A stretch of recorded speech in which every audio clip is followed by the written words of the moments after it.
Hello everyone, I'll be quick. Before we start, please subscribe for a future story. It'll sure make my day. Enjoy. Tenants trashed the house they rented. Is it worth it to sue? I don't even know where to start. I feel like my whole life just flipped upside down because of these absolute scumbags. This was supposed to be a good thing. A second property, a nice little rental home to bring in some extra money for my family. My parents helped me buy it and we figured it was a smart investment. We weren't some big corporate landlord, just regular people trying to make a living. Then these people came along. They seemed normal enough at first. A couple with 2 kids looking for a fresh start. Their references checked out, paid the deposit, first month's rent, no issues. If I had any idea what was coming, I would have set the whole damn house on fire myself before renting it to them. Month 3, rent stops coming. No response to texts, calls, emails. I drive by, knock on the door, nothing. Just dead silence. Then I start hearing from the neighbors. Loud fights, people coming and going at all hours. A dog which was absolutely not in the lease. They were tearing up the yard, trash piling up. So I file for eviction. Takes months of them living there for free while I can't do a damn thing. Courts are slow, everything is slow. Meanwhile, these people are just destroying everything. Finally, the eviction goes through. The sheriff shows up. I thought, finally, I can start fixing this mess. I had no fucking clue. The second I stepped inside, I almost puked. The smell, Jesus Christ, urine, shit. Rotting food. The air was thick with it. Every wall had holes, like someone had taken a sledgehammer and just gone to town for fun.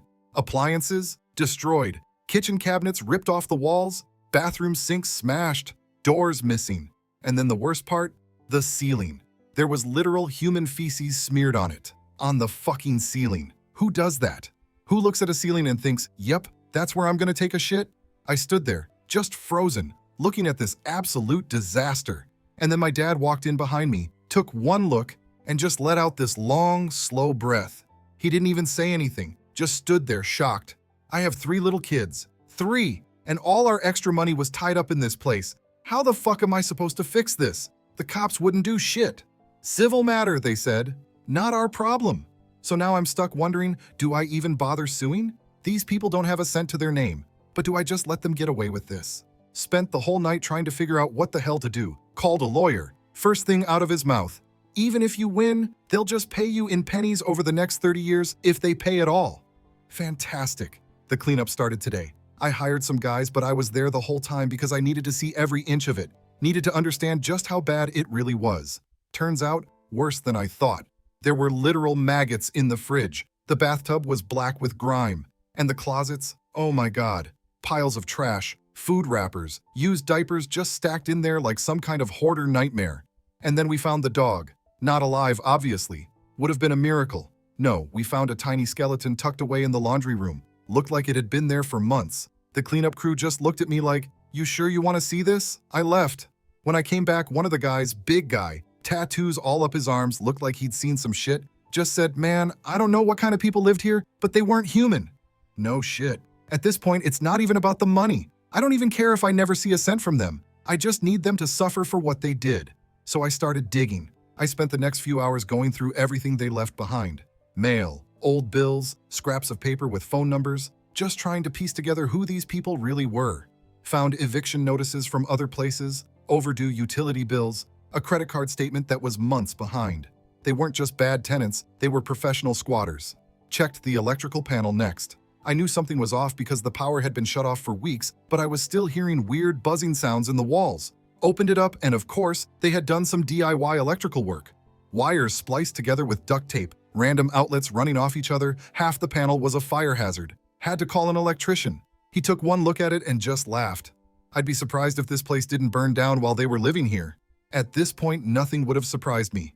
Then there was the backyard. Trash everywhere. Rusted out bikes, a broken trampoline, a rotting couch just sitting in the middle of the yard. The grass was dead, the fence was half collapsed, and someone had set up a makeshift fire pit using an old shopping cart and bricks. I walked over to the fire pit and noticed something half buried in the ashes. Pulled it out. It was a half-burned book, something about real estate investing. The irony almost made me laugh. Almost. Then I saw the shed. The door was hanging open, and from the smell alone, I already knew it wasn't going to be good. I stepped inside, and immediately I regretted it. Rotting food, busted up furniture, a mattress that looked like it had been used as a toilet.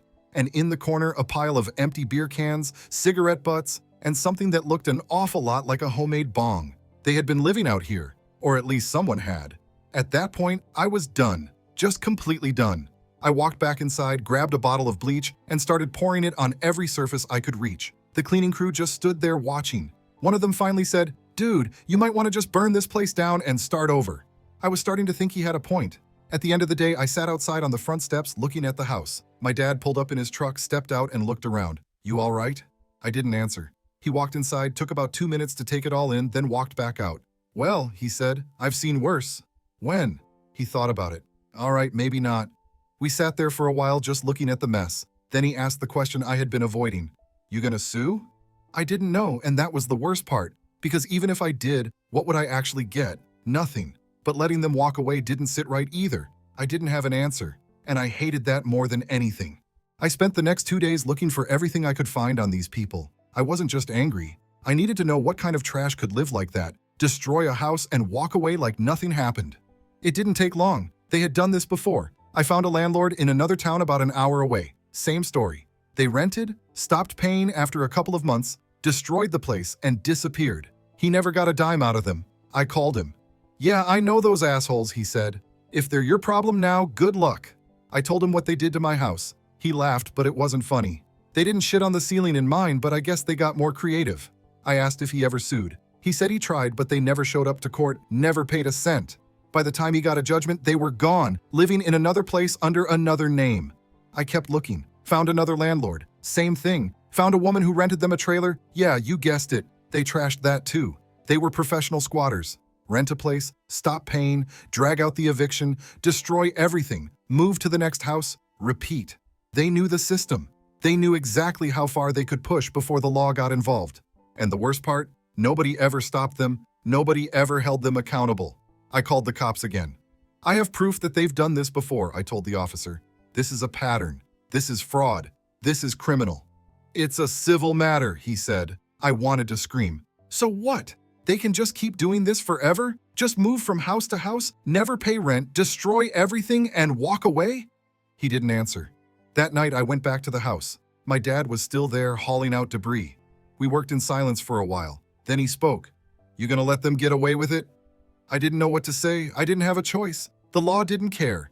Then I thought about the kids, the little ones who had to live in that filth, who had to sleep in that house, eat in that kitchen, breathe that air, who had to wake up every day to parents who didn't give a shit about them.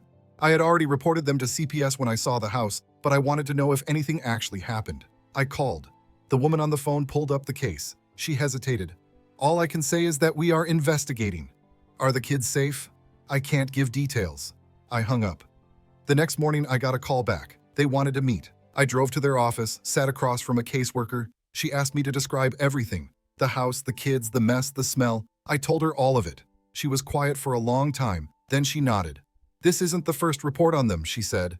That hit me like a brick. Other people had reported them. Other people had seen what was happening. And those kids were still living in that house. "What happens now?" I asked. She wouldn't say. But something was happening. And for the first time since this nightmare started, I felt like maybe, just maybe, they weren't going to get away with it this time. I was at the house when I got the call. It was the sheriff's department. We arrested them. For a second, I just stood there, staring at the mess around me. I had been tearing out what was left of the bathroom tiles, and my hands were covered in dust and grime. Both of them? Yeah. Drugs, child neglect, animal abuse, multiple charges. I didn't ask what kind of drugs. I already knew. Meth. That explained the holes in the walls, the trashed appliances, the absolute chaos they left behind. It wasn't just neglect, it was tweaking, violent outbursts, paranoia. They weren't just bad tenants, they were full-blown drug addicts. What about the kids? CPS took them. Good. I hung up without another word and walked outside. My dad was sitting on the tailgate of his truck, wiping sweat off his face with an old rag. "They get him?" "Yeah." He nodded and didn't say anything else. Just looked out at the house, at the wreckage, at the piles of broken furniture and ripped-up flooring sitting on the curb. I didn't feel anything. No relief, no satisfaction, nothing. Because at the end of the day, they were gone, but the damage was still here, and I still had to clean it up. A few hours later, I drove to the courthouse. I wanted to see them, not to talk to them, not to confront them, just to see them, to see what kind of people could do this. When I got there, they were already being processed. The guy was in cuffs, sitting on a bench, staring at the floor. His face was sunken, skin pale, eyes hollow. The woman was a wreck. She was crying, yelling at one of the officers, demanding to see her kids. Nobody was listening. I stood there for a while, just watching. Then I left. It was over. Almost. That night, I sat at the kitchen table with my dad, a six-pack between us. We didn't talk much, just drank, sat in silence. Then he leaned back in his chair and cracked his knuckles. "You gonna sue?" I took another sip of my beer, staring at the wall. "I don't know." He nodded like he already knew that answer. "They'll be out in a couple of months," he said. "Yeah, and they'll do it again." "Yeah." We sat there a little longer. Then he grabbed another beer, popped the cap, and passed me one. "All right, tomorrow we get back to work." And that was that. The house was still a disaster, but at least I knew those two weren't walking away scot-free. It wasn't enough, but it was something. Now the real work started. I had been so focused on the eviction, the damage, the cops, and CPS that I hadn't fully thought about the fact that I actually had to fix this place, and not just slap some paint on the walls. I was looking at months of work and thousands of dollars. The first step was clearing everything out. We had already tossed the big stuff, broken furniture, destroyed appliances, all the garbage they left behind. But the house still felt contaminated. I had to make sure every inch of it was scrubbed, gutted, and rebuilt. I started with the walls. The holes were worse than I thought. Some of them weren't just random punches, they had ripped out chunks of drywall, exposing beams and insulation. It wasn't just vandalism. They were pulling wires, ripping pipes from the walls. In one of the bedrooms, I found a hidden stash of drug paraphernalia tucked into a hole in the wall behind the closet. Pipes, burnt foil, tiny baggies. They had been doing more than just using in this house. I called the cops again. "We already got them," the officer said. "I'm not asking for an arrest. I just want to know if this house was being used to sell." He paused. "You think it was a trap house?" "I don't know what the hell to think anymore." They sent someone out. 2 officers walked through, checking every room. They didn't find anything worth opening a new case, but one of them pulled me aside before leaving. "If I were you," he said, "I'd get this place blessed or something. There's a bad vibe in here." I didn't believe in that kind of thing, but I knew what he meant. The house felt rotten. The next day, I rented a dumpster. Dad came over with a crowbar and we got to work. First went the carpets. Underneath, the floors were stained with God knows what. In one spot near the kitchen, the wood had rotted straight through like something had been leaking for months. The bathroom had to be completely gutted. The tub was cracked and the sink was missing entirely. It looked like they had just ripped it off the wall for fun. In the master bedroom, we found something worse. Mold. Not just a little. Black mold. Thick and creeping up from the floorboards to the walls. We started pulling up the flooring, and the deeper we went, the worse it got. The whole subfloor was soaked, rotted straight through. I had no idea how long it had been like that. Probably the entire time they lived there. No wonder the place stank. By the time we were done for the day, the entire house was stripped down to its bones. It wasn't even a house anymore, just a hollow shell, exposed beams, and bare floors. Dad wiped his hands on his jeans. "You could sell it." I leaned against the doorframe. "Yeah. Or burn it down and collect the insurance." I almost laughed. Almost. "Not worth the jail time." He grunted and grabbed his toolbox. "Up to you," he said. "Just figure it out soon. We got work to do." And that was that. I had a decision to make. The house was down to the bones. No floors, no cabinets, no working plumbing. The walls were patched, but the smell still clung to the air like it was never going to leave. It wasn't a home. It was a carcass of a house, and I was the idiot still trying to bring it back to life. Dad stopped by again. We stood in the empty living room looking around. "You keeping it or what?" I thought about selling. Cut my losses, let someone else deal with it. But then I imagined some other family moving in, thinking they were getting a fresh start, not knowing what kind of horror show this place used to be. I couldn't do that. I wasn't going to let those people win. "I'm keeping it." He nodded and tossed me a pair of work gloves. "Then let's get to work." We started with the floors, ripped out every last rotten board, laid down new subflooring, hammered everything into place until it actually looked like a house again. I got lucky on supplies, found a guy selling extra laminate flooring at a discount. Loaded it into the truck, spent 3 straight days installing it. By the end of it, my hands felt like they had been through a meat grinder, but at least the floors weren't caving in anymore. The walls were next. Fresh drywall, new paint, patched up holes that should have never been there in the first place. I went with a neutral color, nothing fancy, just something that didn't scream, "This place was once a crime scene." Then came the kitchen. The appliances were trashed beyond saving, so I hunted down secondhand replacements. Fridge, stove, microwave, all picked up from some guy clearing out a rental property. Paid cash, hauled them home, installed them myself. They weren't top of the line, but they worked.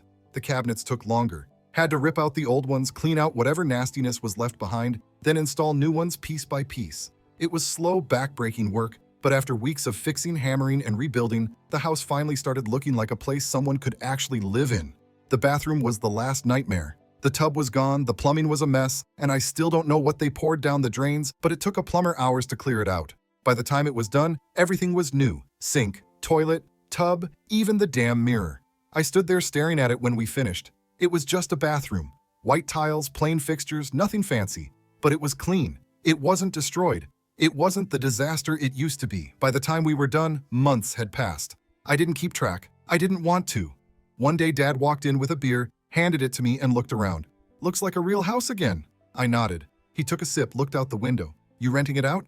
I had thought about it, but the idea of another stranger living here after everything made my stomach turn. "No, I think I'm selling it." He nodded again. "Probably smart." The listing went up the next day. It sold in a week. Cash buyer, no hassle, just a clean break. The new owner never asked about what happened before. They didn't need to know. The house had been through hell, but it wasn't my problem anymore. The day I handed over the keys, I took one last look at the place. It didn't feel cursed anymore. It was just a house, and I was finally done. Thanks for watching. If you liked the story, hit subscribe. See you in the next one.